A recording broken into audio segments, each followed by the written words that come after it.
एक पार्क के किनारे एक बूढ़ा सा आदमी एक ब्रेंच पर बैठा हुआ है। वह डेली इस ब्रेंच पर बैठा हुआ करता था। साथ में ही एक भूखे कुत्ते ने उसे एक दिन देखा। बूढ़े आदमी ने पूछा, क्या हुआ, तुम्हें भी भूख लगी है? कुत्ते ने जवाब दिया, मैं सालों से कुछ भी नहीं खाया हूँ। फिर वह कुत्ते को रोज बिस्किट खिलाया करता और ऐसे करते करते बूढ़े आदमी और कुत्ते की दोस्ती हो जाती है। बूढ़े आदमी और कुत्ते रोज शाम यहाँ बैठा करते हैं। एक दिन अचानक से बूढ़े आदमी की तबीयत खराब हो जाती है और वह हॉस्पिटल में एडमिट हो जाता है।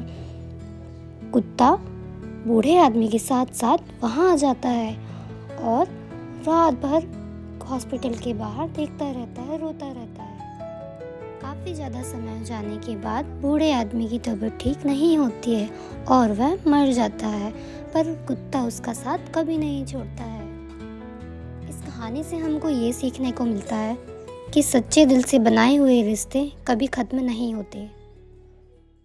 झूठ बोलने वाला लड़का, ईमानदारी की सीख देने वाली एक छोटी कहानी। झूठ बोलने से भरोसा टूट जाता है।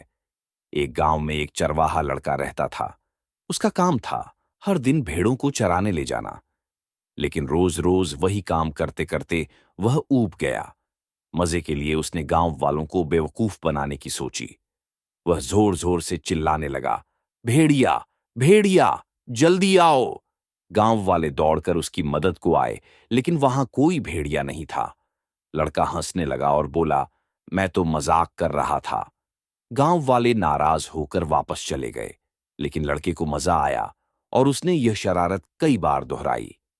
फिर एक दिन सच में एक भेड़िया आ गया और उसकी भेड़ों पर हमला कर दिया। डर के मारे लड़का चिल्लाया, भेड़िया, भेड़िया, कोई मदद करो। लेकिन इस बार कोई नहीं आया, क्योंकि सबको लगा वह फिर मजाक कर रहा है। भेड़िया भेड़ों को तितर बितर करके चला गया। लड़का बहुत दुखी हुआ। अब उसे समझ में आ गया कि झूठ बोलना कितना बुरा होता है। कहानी से सीख, नीति: झूठ बोलने से लोग आप पर विश्वास करना छोड़ देते हैं। जब भरोसा एक बार टूट जाए तो फिर सच्चाई भी झूठ लगती है।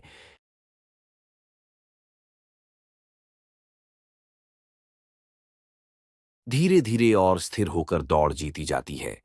खरगोश को अपनी गति पर गर्व था। वह हमेशा कछुए को धीमा होने के लिए चिढ़ाता था। एक दिन कछुए ने उसे दौड़ के लिए चुनौती दी।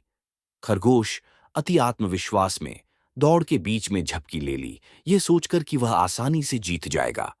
हालांकि जब वह उठा तो उसने पाया कि कछुआ धीरे धीरे लेकिन निश्चित रूप से पहले फिनिश लाइन पार कर गया था।